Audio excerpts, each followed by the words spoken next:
Hi folks, FPL General here, recording a new episode of my 59th minute FPL podcast.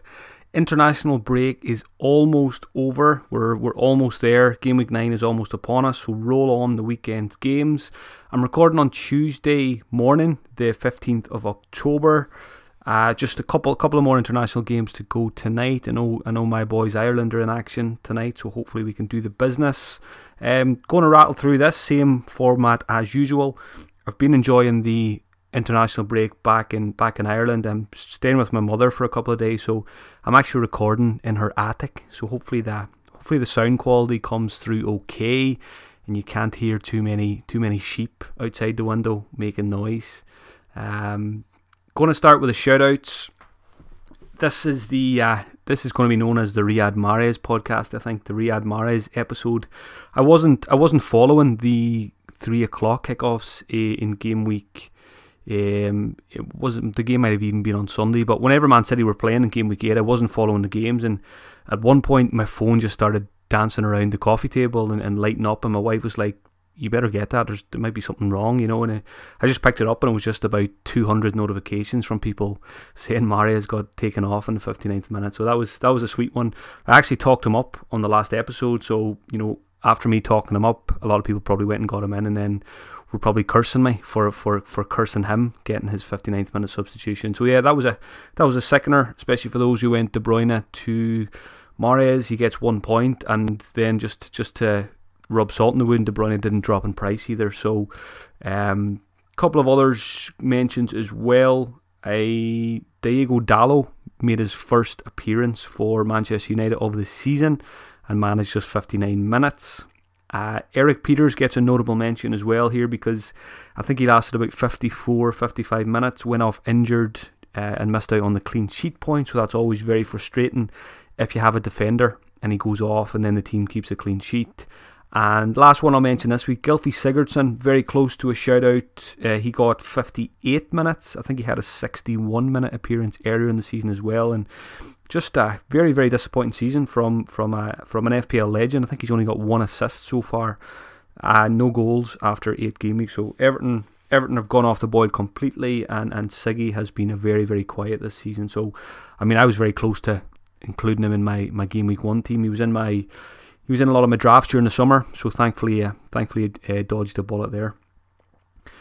A quick review of Game Week 8, because it's quite a while ago now. I had to load up the FPL website for the first time in 4 or 5 days to remind myself of how bad things were in Game Week 8 for most of us. So I banked my transfer going into Game Week 8.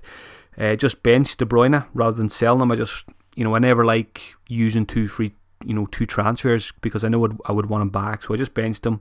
I think I played Lundstrom instead, who got 5 points, which was great.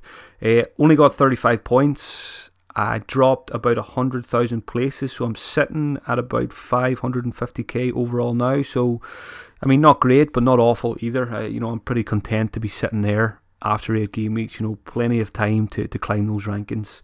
Haven't used the wild card yet either, so I'm feeling pretty happy with the squad and having that wild card available as well. Another captaincy blank, Raheem Sterling. So I think after 8 game weeks, I think I've had 4 blanks out of 8. So getting 2 or 3 points from a captain, and I think over those first 8 game weeks, I still don't think I've captained my highest scoring player in any given game week yet. So, I mean, that's why I'm happy enough to be 500, around 500k, when the captaincy has been pretty frustrating. Hopefully I'll start hitting a few of those, in the run up now to Christmas, and be sitting, well inside top 100k by Christmas, hopefully. The only players who did anything for me Game Week 8 were Mason Mount. So I think I've had him now for the last 2 weeks, and he's got returns in both. So great, just a really good FPL asset this season. Lundstrom got me the 5 points, another just budget gem this year, and Tomori did the business as well. So again, yeah, just those 3, nothing from anyone else. 35 points, very frustrating. Ashley Barnes again, I've had him for 4 game weeks, and he's got me 5 points. I'm pretty sure it's 5 points, because he got a yellow card in one of those games. So Barnes is getting kicked out this week. Barnes is getting kicked out for Tammy Abraham. Abraham is a player I should already own by now. I got Tomori and Mount in a couple of weeks ago, and I'm gonna get Abraham in for game week 9. That's the only thing I'm sure of this week. I'll come to transfers towards the end of the podcast, but that is the only thing I 100% know I'm doing this week. I think Tammy's even a great option for captaincy in game week 9 as well against Newcastle. So again, I'll come back to the captaincy and transfers at the end of this episode. Just touching on my watch list now. Again, I had to load this up to remind myself what I did last week. So just a couple of players I've added to the watch list. Willy Bolly at Wolves, 5 million defender. Back-to-back clean sheets for Wolves, very impressive. I think I'd been saying for the last couple of weeks. I started the season with Jota.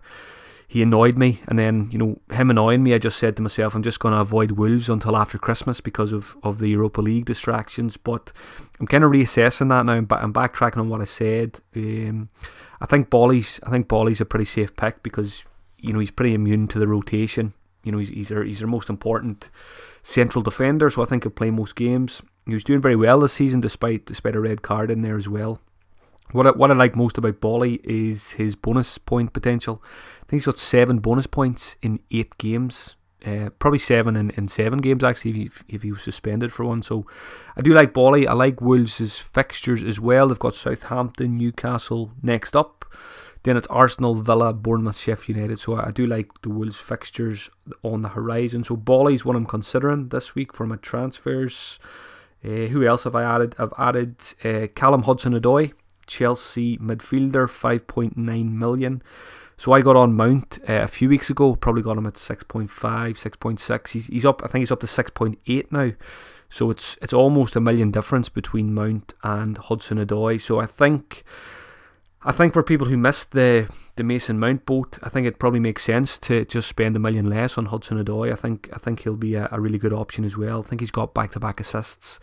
Hasn't got 90 minutes under his belt yet, but he was out for a long time. So I've seen a lot of people even going for the triple up. Mount, Abraham, and Hudson-Odoi. I can't do that because I've got Tomori in defence, but I do like that triple up. Chelsea have been great going forward this season. They're scoring a lot of goals. I don't see that slowing down. So I think for anyone on a wild card this week, I think I'd probably be considering that. The Abraham, Mount, and Hudson-Odoi, because even though I have Tomori, I still don't really trust Chelsea defensively. He's just a nice cheap option. That's you don't really mind too much if Tomori lets you down, as opposed to someone like Robertson, who's a lot more expensive, or even Alonso from Chelsea. So yeah, I do like Hudson-Odoi. I can't get to him because I'm going to get Abraham, and that's going to be. I'll be maxed out on Chelsea assets then, but I do like him. When it comes to wildcard, it's probably someone I'll look at. Aaron Connelly as well, 4.5 million. Brighton, 2 goals against Spurs. Very impressive Premier League debut for the young lad. I'm hoping he's going to start for Ireland tonight. Disappointed that it didn't start against Georgia. Hopefully he does start tonight. And I think he's ideal now if you're in a formation where you've got someone like Mason Greenwood or Connor Wickham on your bench. I think Connolly's the guy to replace him with if you've got nothing else to do in your team. I don't trust Connelly to as a starter every week. I'm still more interested in Mopai. Connelly got all the headlines in that Brighton win, but I was more impressed by Neil Mopai up front. I think he got 3 goals this season.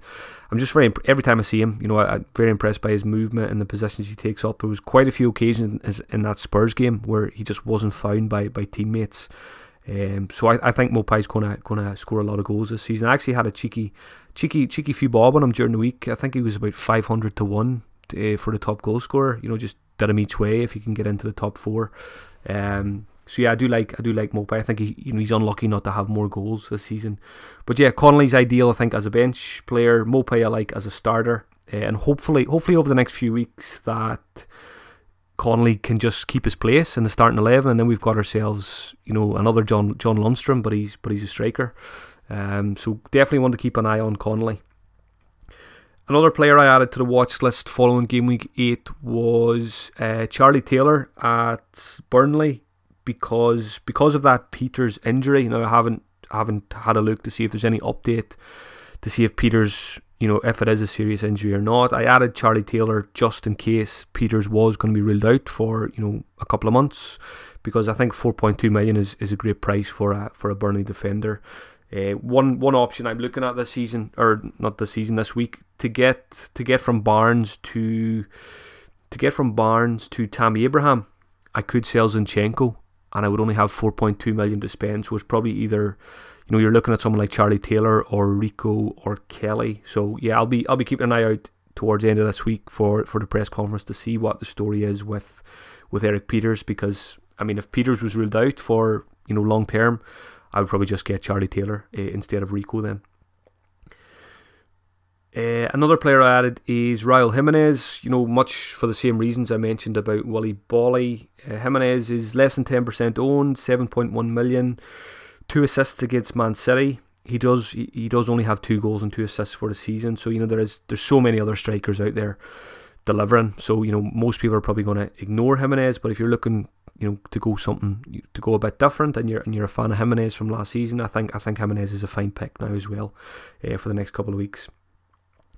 So that's the watch list. Before I move on to the questions, I did mention wildcard a few times there, and people are probably wondering, am I using it or not?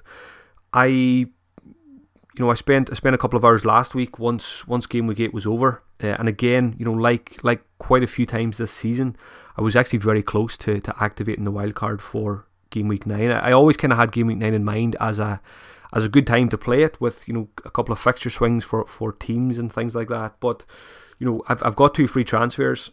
I might end up taking a -4, and with those 2 or 3 moves, I would probably get myself pretty close to where I would be if I wildcarded. So I just don't feel it's justified yet for my squad. I know a lot of people are going to be using it this week, and I think, as I said, I think it is a good time to use it with the fixtures for certain teams. Leicester come to mind, Chelsea, Arsenal, all these teams.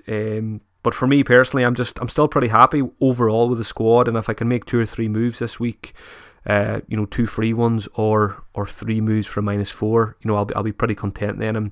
I kind of like the idea of holding on to the wild card. I've never kept it this long. Usually I'm a game week 3, 4, 5 wild carder, but I kind of went into this season, with the intention of maybe holding it a bit longer than I usually do, and that's still the case. It's we're middle of October now, so before long it's going to be November, December. Fixture schedules are going to get a lot more packed together. We've got that blank game week. I think it's blank game week 18 for Liverpool and West Ham. So it could be an opportunity to play it around that, to navigate that. So yeah, probably all going well. I'm probably just going to hold off and just play it when it feels right. So it's probably going to be another couple of weeks away, at least. After I do a bit of a shake up with those 2 free transfers this week. So yeah, that's just a few thoughts on the wild card for me. It's tucked away, and it's not coming out this week. Moving on now to the Twitter questions this week. I've picked out 6 or 7 very good questions this week, so thanks to everyone who sent them in. First ones came in were regarding Leicester City. So FPL Dork asks, is Madison a trap? And Heskibo asks, will Madison do, or do we need Vardy? So yeah, Leicester are probably the team that are probably attracting the most attention. Looking at their fixtures, they've got Burnley at home this week, then it's Southampton and Crystal Palace away, before Arsenal home, Brighton away, Everton at home. So yeah, Leicester assets are very popular. I don't have any of them, and you know what? I'm actually not too bothered either. If I don't end up bringing in a Leicester player with my transfers this week, it's not going to bother me too much. I don't know if the fixtures are as good as everyone makes out. Burnley at home looks good on paper, but we know Burnley are great defensively. Southampton and Palace, 2 away fixtures. Palace have been pretty good defensively this season as well. Arsenal is never going to be an easy fixture either. Brighton, excellent against Spurs, and Everton, yeah, you can say Everton's a good fixture. So, I think if I was on a wild card this week, I probably would be getting 1, probably 2 Leicester players. But going into this game week, Tammy Abraham's my priority, so the Leicester guys are probably going to have to wait for me. In terms of which ones would I want, when it comes to Madison versus Vardy, at the moment, I think I would be leaning towards Madison, just because of it's a lot of money saved. It's probably the best part of 2 million difference there. Madison's had a pretty good start to the season. Vardy's been kind of a little bit hot and cold. he goes missing in a lot of games.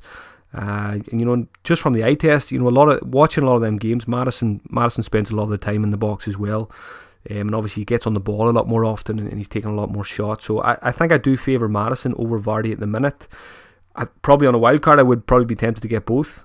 You know, Vardy's always got them penalties as well. Don't think Leicester have had a penalty this season, so maybe if they had a few of those, we'd probably be looking at Vardy, you know, a little bit differently, and we'd probably want them even more. So is Madison a trap? I don't think so. I think Madison is a very good FPL option. I had some good times with him last season. I remember getting back-to-back 10-pointers from him last season. I think he got sent off then just to wipe out some of those points. But yeah, no, I think Madison's a great player, and I think he's a great FPL asset. I like that he shoots on sight. He's a bit like John McGinn. You know, he probably shoots too often when he should pass. But I don't think Madison is a trap. I think Madison's a great option. I think Vardy's a great option. I think defensively they're great as well. I like Soyuncu. I think there's a question coming up on the defender, so I'll come back to the defence. Question from FPL Strategy. Strategy asks, which 3 strikers are the best? Are mid-range strikers the way forward, or is there rationale to spend more on premium strikers? Or shall we save that cash for other areas of the pitch? So again, another very topical question over the international break. You know, which strikers do we go for? How much do we spend on strikers? It feels like this season, you know, every week or two, the forward switch, and there's three hot new strikers that we want. I've been rolling with cheap strikers this season, and it was disaster last game week. I had Greenwood on the bench, and I had Pukki and Barnes on the pitch, and Pukki and Barnes have been frustrating me big time over the last couple of weeks. So I'm looking to probably shake things up. My forward line probably needs the most work. So it's definitely an area I'm looking to shake up this week. Strategy's question was, which 3 strikers are the best? So I think I've had a clean slate and I could just choose anyone. Let's say I was wildcarding this week. I still like the cheaper strikers. I think there's so much value, and I still favour, you know, pumping more cash into midfield to the likes of, you know, Sterling, Salah, Mane, De Bruyne, all these guys, and having 1 or 2 premium defenders as well, and just going for the value guys up front. So there's a question coming up on Pukki as well, so I'll come back to him. But if I could pick any 3 strikers this week on a wild card, I think Tammy Abraham, number 1. I think he's the best striker in the game this season, just given his price and how he's performing. So I think he's a no-brainer.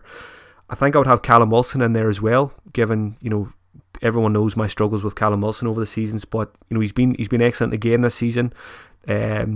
Fixture wise as well, Norwich at home this week, you know, you don't get any better than that. And then it's Watford, who have been struggling, Manchester United, who are a mid-table side these days, Newcastle. So Bournemouth, I really like Bournemouth's fixtures as well.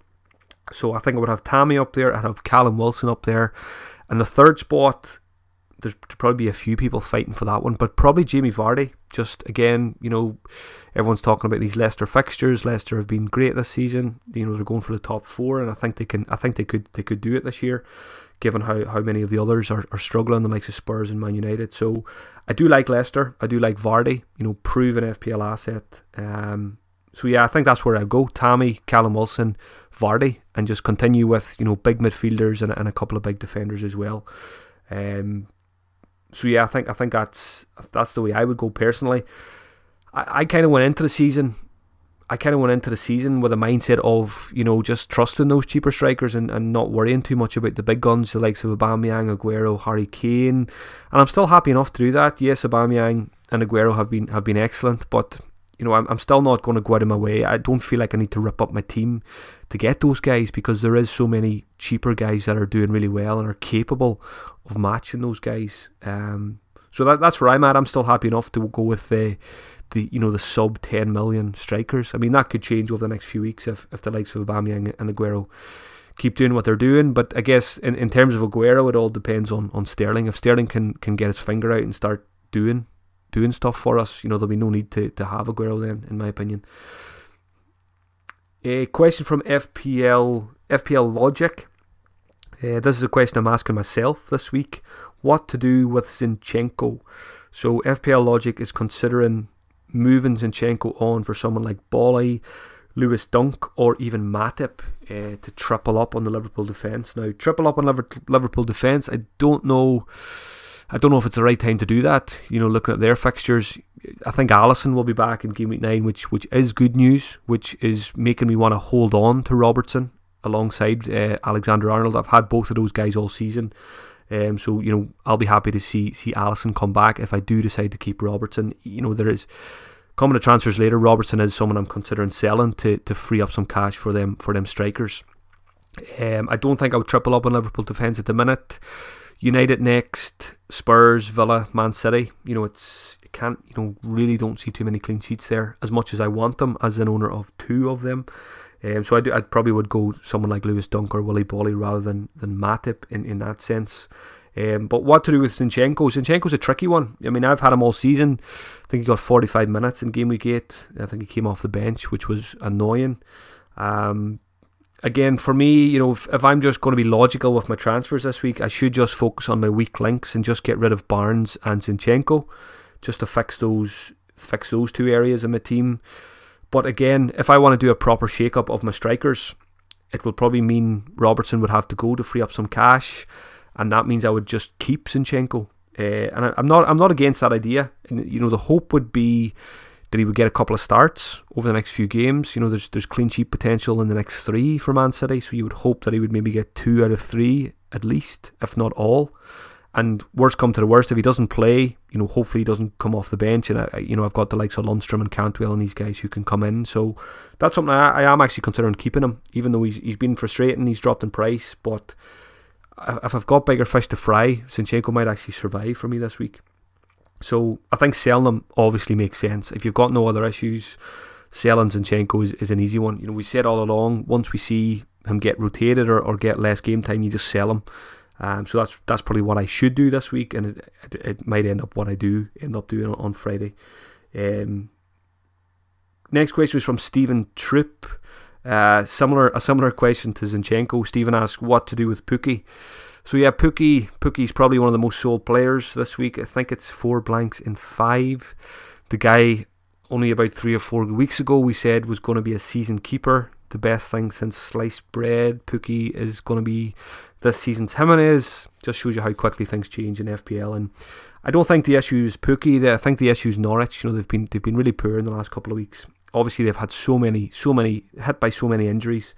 So the hope would be that over the international break they can get a few of those guys back, and they can we can see more of the Norwich we've seen in the early weeks of the season after the international break. So I'm really torn on this, whether to keep Pukki or whether to sell. I think in my case, if I want to sell him, it's probably for a -4, which makes it harder to do so. I think selling them for a free transfer is fine. If you're selling them for someone like Abraham, Callum Wilson, I think that's completely justified. But part of me just wants to give him more time. If he did a great job for me when I brought him in a couple of weeks ago. Yes, he's been quiet for a few weeks, but again, I think I paid probably 6.6, 6.7 million for him. So it's you're not expecting him to return every week for that price. And I still like his fixtures as well. Just looking at them here, Norwich have Bournemouth away, who don't keep clean sheets. Then they've got Manchester United, who are not great. Then it's Brighton, Watford, Everton, Arsenal. So in terms of attackers playing against those teams, I still like Pukki's fixtures. He's probably going to be on penalties, I would guess, as well. So I think I'm going to end up keeping him, to be honest, and just focus on the other weak parts of my team and just give him another few weeks and see what happens. Again, it's only Tuesday and I haven't thought too much about my transfers yet, so I could end up backtracking on this and transferring Pukki out before the weekend. But I think at this point on Tuesday, I'm probably leaning towards keeping him and just keeping the faith, and hopefully he punishes those who sell him. So again, I really need to give these transfers a lot more thought this week. You know what? I hate having 2 free transfers because it just gives you so many more options, and it makes when you've got just 1 free transfer, it's a lot easier to decide what to do a lot of the time. So what to do with Pukki? I think keeping him's fine. I think selling him is fine as well. It just really depends on how you feel about Norwich and about Pukki as well. A question from FPL Blinder. FPL Blinder asks, is it worth spending an extra 1.5 million to get Pereira over Soyuncu? So yeah, I mentioned the lesser defence earlier. I knew this question was coming. Personally, I don't think it's worth spending the extra 1.5 million.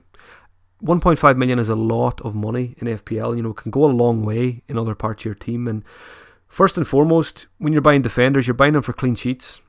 And I mean, Soyuncu, what is he, 4.7? I think Pereira's up to 6.2 now. That's a big difference. So for me, if I go for a Leicester defender, I'm just going to get Soyuncu and just use that 1.5 million elsewhere. As I say, it can go a long way.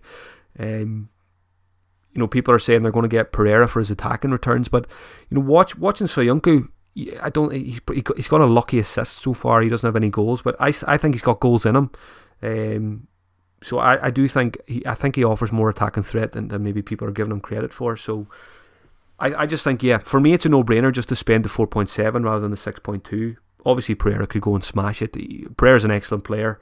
I think he's a winger by trade. So when he gets forward, he knows what he's doing. He knows where the goal is, and he can create goals as well. But I just like that price for Soyuncu. Again, as I say, defenders first and foremost for me, it's clean sheets, and if I can get them for 4.7 rather than 6.2, I'm going to snap that up all day long.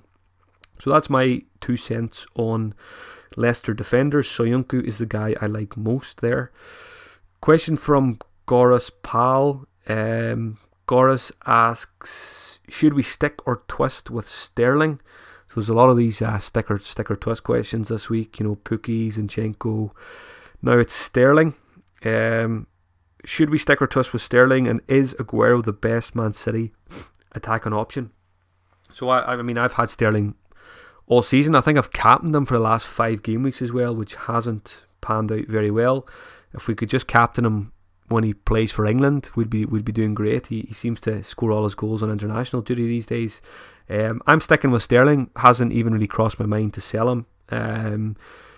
I just feel he's the kind of player you just, I went into the season, one of my golden rules going into the season was to try and pick a core group of players in game week 1 and just trust them long term, even if they go through like quiet phases. So Salah and Sterling were 2 players on that list, alongside the likes of, I think Alexander-Arnold was probably there as well. So for that reason, for my strategy this season is I'm just going to stick with Sterling, and watching him again for England. I know they were playing Bulgaria, who were pretty awful, but those goals will do him no harm, and hopefully he can bring that confidence into the Premier League games now. And City are a wounded animal now, and if ever there's a team that are dangerous when they're a wounded animal, it's Man City. So I'm expecting City to bounce back from that Wolves defeat and smash a couple of teams over the next couple of weeks. So hopefully Sterling will be involved in the goals there. So I'm sticking with him. Again, it's probably a bit like Pukki. I think you can make arguments for selling Sterling as well, and if you can do a lot with his cash. So I think you can go either way there. But for me, I'm going to stick with him. There was also a question there: is Aguero the best Man City attacking option? I think you can probably argue that he is at the minute after 8 game weeks. He's outscored Sterling, but again, that can change very quickly. And Aguero hasn't looked himself. In the last couple of games, I think he's only got an assist maybe over the last 2, even though he is, his underlying stats are excellent, as they often are. A lot of shots off target and stuff like that. So I still prefer Sterling long term. I just don't like that worry of Jesus in the background. So I'm just probably going to end up just sticking with Sterling. It might be my downfall. I might be too loyal to him this season, but I think I may just end up keeping him for the season. That's kind of the way I went into this campaign with Sterling. Last question I'll tackle this week is from Omri. Omri asks, who are the must-haves for those who are wildcarding this week? Good question. So I think I've written down 4 names here. If I was on a wildcard, the 4 names that would definitely be in it: Kevin De Bruyne, if he's past fit for the weekend. Alexander-Arnold, I think, is the best defender in the game this year. Lundstram as well, even if you've missed the boat. I think he's 4.5 million. I think Lundstram is a case of, don't be stubborn. Don't say, I missed him at 4 million. I'm not paying for him at 4.5 million. He's still an excellent asset. Sheffield United are excellent defensively. He plays in midfield. He's going to pick up attacking returns. So, just don't try and be too clever. So KDB, Alexander-Arnold, Lundstram, and Tammy Abraham is the 4th one I would put in there as well. So that would be my 4 must-haves for wildcarders this week. Now, moving on to Game Week 9 captaincy and transfers. Captaincy, first of all, captaincy's wide open this week. I think there's loads of good options. City and Liverpool have tricky fixtures. Liverpool play Manchester United away, and City play Crystal Palace away, who've been pretty decent this year. So I think we're going to see a lot of people moving away from Liverpool and Man City this week for the armband. I think I'm probably going to do it myself. I think there's a good chance I probably don't own my captain yet. Whether it be Tammy Abraham or Callum Wilson are probably the most likely candidates for me. I just need to buy them first. So I mean, if I don't buy Wilson, I'll probably captain Tammy. If I bring in Wilson and Tammy, it's going to be a shootout between those two for the armband. And I haven't ruled out yet someone like Sterling. Again, I need to give captaincy a lot more thought this week. Aubameyang, for those that own him, is away at Sheffield United. So again, I find it hard to trust captaining Aubameyang at the best of times. Never mind when he's playing a very well, defensively drilled side. So I don't like Aubameyang captaincy this week, even though I like him as an asset. Harry Kane, I think, is a great option this week, home to Watford, for anyone that owns him. I know not too many people have him, but I think if you do have him, you probably captain him in that fixture. And Vardy as well. Vardy at home to Burnley. I think Vardy will probably do well in that one as well. So it's going to be a very interesting game week, because there's going to be a big spread of captains, which always makes a game week more fun. More fun if you're on the right side of it. So yeah, I'm undecided myself. Probably most likely Tammy Abraham. I think for me, I think Tammy could even be the most captain player this week. Looking at a few polls. Transfers for me, I've got 2 frees. I've got absolutely no idea what I'm going to do yet, apart from getting Abraham. So many options. There's so many routes I could go. I could just sell Zinchenko, get a 4.2 million defender to replace him. 2 frees, avoid the -4. I could get Callum Wilson and captain him against Norwich. For Pookie, I could do a bit of a shake-up and move from 4-4-2 to a 3-4-3, which would be something like getting rid of Greenwood for someone like Mopai, who I really like. Do I want a Leicester player? Do I go and get Soyuncu this week? Do I drop Robertson? Do I drop Pookie? It's going to be a long week of tinkering and trying to figure out what's the best thing to do. It's a nightmare. As I say, I hate having so many options, because you can guarantee you'll overtinker and you'll end up making the wrong choice. With Robertson, it's happened quite a few times this season now, where I'm looking for cash and he's the most obvious one to drop to get those funds for strikers. And it's just so hard to do it when you watch him. When you watch so many Liverpool games and you watch him in the Champions League, getting in the box to score that goal, it's very, very hard to sell him. But again, when you look at the fixtures, then it's Man United, Spurs, Villa, City. So how many clean sheets are they going to get? Clean sheets are first and foremost what I'm looking for from a defender. So I think selling Robertson is, I think it's fine as well. And I still could end up doing it for the weekend just to get an extra striker up front. So it's tricky. So I mean, if you wanna find out what I end up doing, I will be recording a Patreon podcast on Friday evening. I record Patreon podcasts, at the end of every week, just to go through, press conferences and what I'm doing with my team and my final captaincy choice and all that kind of stuff. And there's loads of other stuff you can get on Patreon as well. You can support me in what I do. And any questions you have about Patreon, what is Patreon, what is Slack, just send me a DM on Twitter and I'll get back to you and explain it all to you. What else do I need to mention before I finish? Recorded a Fantasy Weekly podcast last night with James, Dave and Holly. That will be available on Wednesday at 2 p.m. Some ridiculous listener questions in that one, so it was a good laugh to record that one. So if you want a bit of light-hearted FPL entertainment this week, check that one out as well. I'll be playing in the Grand Weekend on Fantasy Bet this weekend, as I always do. I like picking a few players in that one that I don't have in FPL, so if I don't get Callum Wilson in FPL this week, he will definitely be my Fantasy Bet captain for the weekend. Obviously, it just soften the blow if he does well then. The Grand Weekend, it's a daily fantasy competition. You pick, it's like having a free hit basically in FPL. $5.50 to enter, and there's always a £2,500 prize pool, so you can make yourself some nice cash there using your FPL knowledge and research. 18 plus and begambleaware.org. Good luck in Game Week 9, folks. Hopefully it's a better one than Game Week 8 was for most of us. Thanks as always for listening. If you enjoyed the podcast, give it a thumbs up, give it a retweet, give it a share. Share it with family, friends. Get it out there a bit more. It's always appreciated. And I'll be back next Tuesday with another episode. So keep an eye out for those 59th minute appearances this weekend, and hit me up if you see them. Cheers, folks.